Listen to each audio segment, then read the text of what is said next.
I'm actually thrilled to be with Jean-Baptiste Mazella. I got that correct.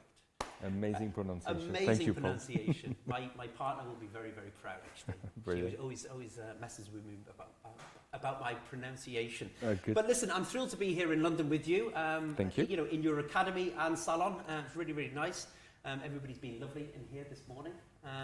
But anyway, tell us a little bit about you and your background and where your career has taken you today. Brilliant, thank you. But first of all, I want to say a massive thank you for being here with you, because I've been a massive fan of what you've been doing, and you've had some tremendous, amazing stars, hairdressers, artists in your filming in the past. So I'm really honoured to be part of this today. Thank you. Well, we're honoured to be with you. I mean, it's a big part of what we do, and to have somebody like yourself is Thank very, you so very much. important. Well, where I'm from France originally, as you can tell with my accent. This one's going to be hard to hide during the day. But with an Italian surname. Exactly. So my dad family from Italy, my mom family from more like German side, but born in France and from the south of France in the Lavandou, lovely place near Saint-Tropez. Yeah, we were talking about that. Yeah. Just near Saint-Tropez. Very close, like on the seaside, beautiful spot. When was it that you moved away?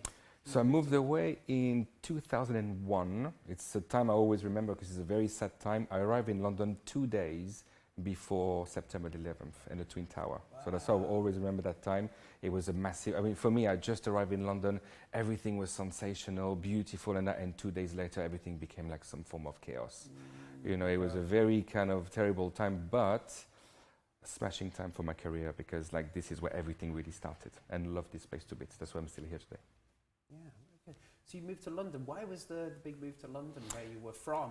Were you doing hairdressing there at the time? Yes, I was actually. My mom's a fantastic hairdresser, but she's a proper French hairdresser, manipulating hair at its best with beautiful hair up, chignons, and so on and so on. But then I was really dying to learn precision cutting. Okay. And when I asked my mom at the time, she said, well, there's only one place that you should go, and you should go to London. So, I took my backpack. I was 20 years old, and then I moved my way here on my own, like a big boy. Wow. My mom actually got me a course in Sassoon where I spent 1 week. Okay. And then at the end of the week, one of the teachers there, Danielle, said to me, you should join us. So she gave me an application form. It was Pedro as well, who now runs Adilon. He was just promoting teacher at the time. And then they both said to me, listen, you should come and work around. So I did my application form, and then I was in. Wow.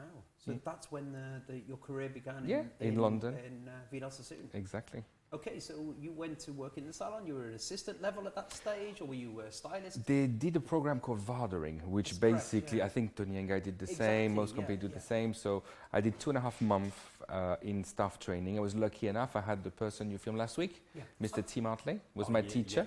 Yeah. He was your teacher at the time? He was my teacher, yeah. Wow. He was one of the teachers. I had Tina as well, they worked very closely. Yeah. Tina, I think at the time, was promoted assistant creative director, if I remember well. I did 2.5 months, then I moved to the City Salon, where I became an assistant creative director almost straight away, and then moving to Covent Garden, to the school, became creative director, and I stayed 10 years with them before I moved on. Okay, can I just go back to, I mean, you're in France, you're a stylist anyway, you come under your mother's wing then. You were on the floor as a stylist at the time? Oh yes, I was actually doing barbering.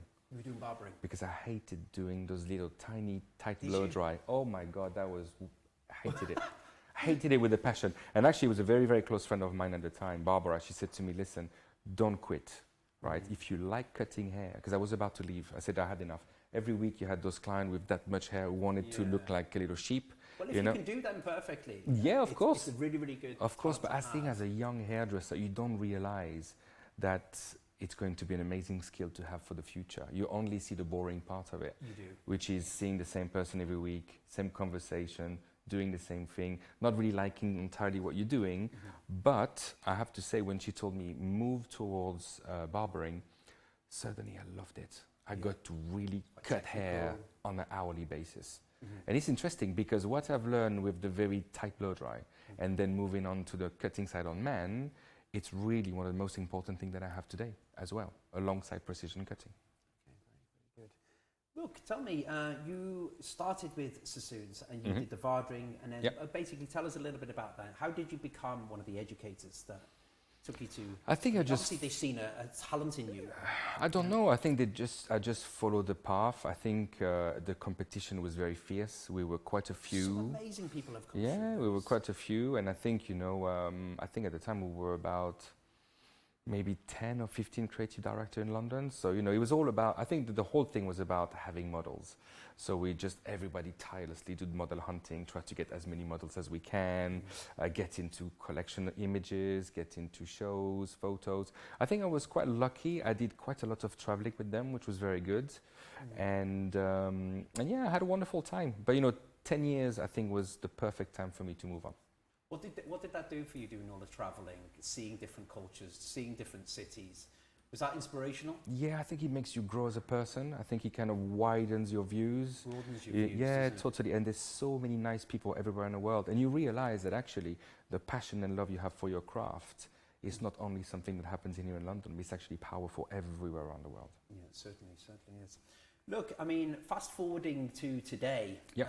Look, you were with Sassoons for 10 years. I mean, is the parallels in what you did in Sassoons to what you're doing now, or have you moved and progressed into, evolved? I mean, everybody evolves, I guess. But what's the parallels? I think the best way to put it is that precision cutting is precision cutting, right? Yep. Vidal put it, because I was very fortunate to know Vidal quite well. When Vidal put it together in the 60s, it was obviously the start of something very fresh and very new. But you can look, you had, back in the 20s, Chanel already had a bob. So it was precision cutting also in the past, but it's never been done as an educational point of view, right? So I think what Sassoon did, and they did amazing, they really brought that very widely to the world. Do you believe there was technique that they really put together? Yeah, I think it was a methodology. So Methodology, so okay. basically, suddenly, like, everything had a form of sense, if I may say, and then you could actually deliver that to other people and share the craft. But I think what happened and what we did when we started MMP was the fact that very often the way people get taught, even today, still related to what happened back in the 60s. So you get taught a haircut by a name or by a letter or by numbers and so on and so on. And there is only that way to do it. Well, we actually thought that there is a solid foundation that everybody has, but everybody codenamed differently. So instead of following a religion, like, you, Tony and Guy background, and more Sassoon background, sometimes we'd be in a pub having a conversation with hair, we might end up fighting because we don't believe in the same thing, right? Yeah. But at the end of the day, it's the same foundation. One use more texturizing, one use more product, one is more minimalizing, but it's like cooking. There is a very strong, solid foundation that everybody should have. So this is what, when we created MMP, it was really about creating a system that is universal. And then once you understand that system, after, you can do whatever you want, as long as it's suitable for the person you're doing it to. Yeah, I mean, your technique is quite pragmatic and delivers all over the world quite accessibly. Do you believe that people inherit that, internationally? I mean, very, very easily, shall I say? Because your technique is, you have a set of rules, don't you, yourself, that you identified? I think, I'm going to refer to sportsmen. When I was a kid, I was quite good at football, and I used to like Jean-Pierre Papin, which was a very big French player back in the 80s and so on and so on. And then my dad offered me his DVD when I was 10 years old. And I could not sleep the night before having the DVD because I was dying to know what was his secret, because that was the actual title of the not DVD, so it was VHS at the time. But it was the title of the VHS, What's My Secret to Become Who I Became. And it was the most boring DVD or VHS I've ever watched, because it was him doing penalty kick, free kick, head kick, millions of time repetition. And at the end, he basically explained that if he is who he is today, it's because he repeated it tirelessly for years.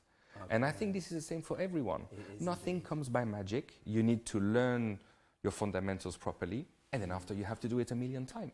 I was in Helsinki the other day, and someone look at me doing the outline that we will do a bit later on, and they said, "Oh my God, how did you get that? But how many doll's head have you cut?" And suddenly we were starting making calculation on weekly basis and so on. And I think I must have cut already $3,000 head. My God. So of course, at some point, you have to make it right. It's your Yeah, duty yeah, to make yeah, it right because you repeated it so much. You perfected it. Yeah, you have to really push and push, but that's the best way, is repetition, 100%. Why education for you, can I ask? Why was that such a... Was just your personality? Is it your way with people? Is it... Why did you choose that avenue? I think it just naturally happened. You know, like when I moved at the time to Sassoon, I did creative directors in the salon, and I wanted to learn from all areas. Yeah. And I think I have maybe one of my, if there is such thing of having something natural into you, it's I bond with people quite easily. So I've got a good connection. So I think it was kind of my duty, I guess, after you learn something and someone is giving it to you, you have to give it to others. So I think it was naturally where I'm kind of headed to. Very good. Look, I just wanted to touch on a subject. You know, you have gone from Mazella and Parma to Mazella and Partner. Yes. How has that transition been for you? Well, I think it's been really good. I mean, to be honest, when you see in every single craft, in every single type of industries, people start together, and then after people start to have different views, and then they split. And I think this is exactly what happened. But now I'm just tremendously proud to have the most amazing team in the world. And you know, like you will meet them later, I will bring them in, but you know, they all work so hard. There's such a good bond between them all. And for me, this is why now called Mazella and Partners is to celebrate them. They're the partners, they're the future of that brand. Yeah, you know, so it's been something absolutely tremendous for me. Amazing. But, and I don't wish anything bad for the other parting. I'm sure he's going to do very well because he's a great hairdresser. Yeah. But it was time for us to move on to different direction. Yeah, I mean, people evolve over time. Yeah, and totally. That's it. I mean, I think the future is very, very bright. I met some of your team there. Very, very good team. People, lovely, lovely people. Look, tell me a little bit about where do you think the industry is going now? I mean, you've got social media, you've got... Yeah. I mean, it's very prosperous. I mean, I believe people are making a lot of names for themselves in the industry, a little bit easier than what we had before, you know? I think it's a very hard question. The way that I see it is that there is a very, very positive side to it. And the positive side is if I put my Instagram or Facebook on, or any social platform, I can see almost instantly what an amazing young talent in Peru has done today or yesterday. And the information that we access to, it's incredible because it's inspirational, you know? Yeah. I think everybody that do collection, everybody that do shows, that do education, get inspired every day by what they see. That's the first thing I do in the morning. I turn the social media on. You know, we probably all do the same. We put the morning post, but we check what's going on, right? So this is an amazing side. The other side, it's a little bit from younger generation. They think they can get things too quickly. And this is a danger because they don't take the time to kind of slow down and work hard. They already think they want to get up there. But then before you get up there, there is a whole natural progression to do, and that is a lot longer than just flicking through social media. Well, it's exactly what you just said earlier on. To perfect something, you cut how many? 3,000 dummy? Something like that, yeah. I got scared actually when I saw the numbers because I hated that's the amount of plastic that we wasted. Yeah, exactly. It's a lot of money. But it's basically, it's true what you're saying. You need to perfect it and you need to spend time doing it. That's why the apprenticeships, I mean, trying to keep people's attentions for that long, you know, maybe 2, 3, 4 years, going through training structures, it's quite difficult. It's very hard, very, very hard. Even at this day and age. How do you think the current industry is embracing futurism? I mean, for me, you know, the current trends that are happening now with some of these young stylists, I mean, you get to, I mean, I want you to bring me to that. JB does a live in your studio here, don't you? How do you do I think we've done 4 in London, so we try to do every 4 months. Okay. So this one was the first one of this year that we did a few weeks ago. We did 3 last year, but we also altogether, I think about 17 we've done in many different countries. That's incredible. So you're really seeing a lot of the talent, you know, on the floor right now. Yes. Tell us a little bit about, you know, are they progressing? Are they pushing boundaries? Yeah, and you know, I think this is why I wanted to collaborate with you on this project, because for me, there is nothing better than showcasing what you do live, because there is no place to hide. Exactly. Yeah, and look, I mean, nobody's perfect and nobody ever will. Yeah. but we have our entire life to work hard to try to get as close as we can to it. And I think the good thing is you just sharing, and people, I mean, the lives are amazing because, I mean, the one that we had in October was just too busy, I think. It was probably about 500 people in the room here. Wow. Nobody could breathe. I mean, there's a few photos where I can see some of the team members looking at me and thinking, where are we going now? You know? Wow.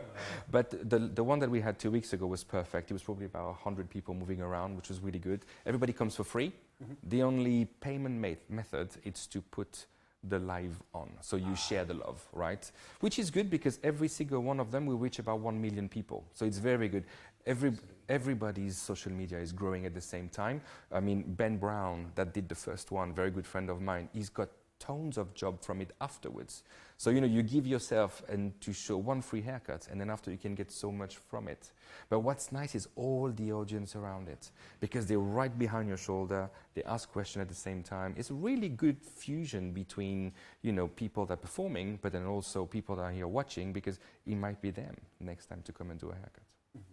Very good, very good. Look, I'm very, very excited. I know we've got a bit of prep for you to do before ahead of the class.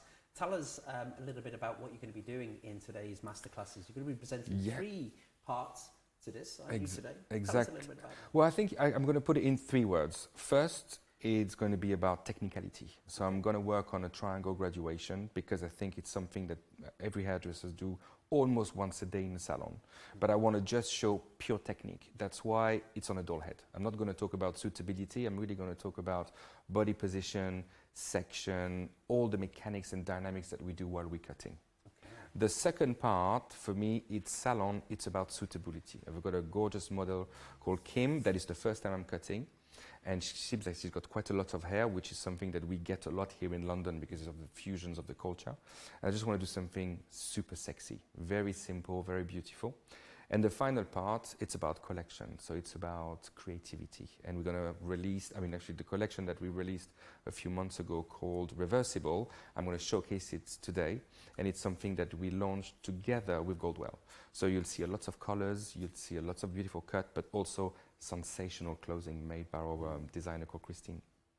Designer called? Christine. Christine. She actually was one of the main person doing season 1 and 2 of Game of Thrones.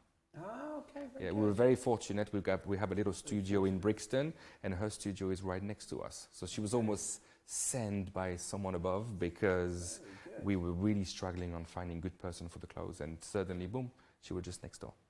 Do you know what, I've got to say, everything that you do is very relatable in the salon, and I love that about what we're going to see today. Thank you. You style hair beautifully, effortlessly, and it just seems to sort of fall into these lovely, beautiful silhouettes, and absolutely amazing.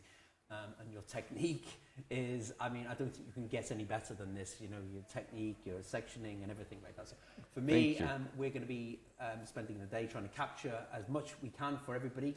And it's going to be an amazing day. So thank you very much for letting us or inviting us into your salon.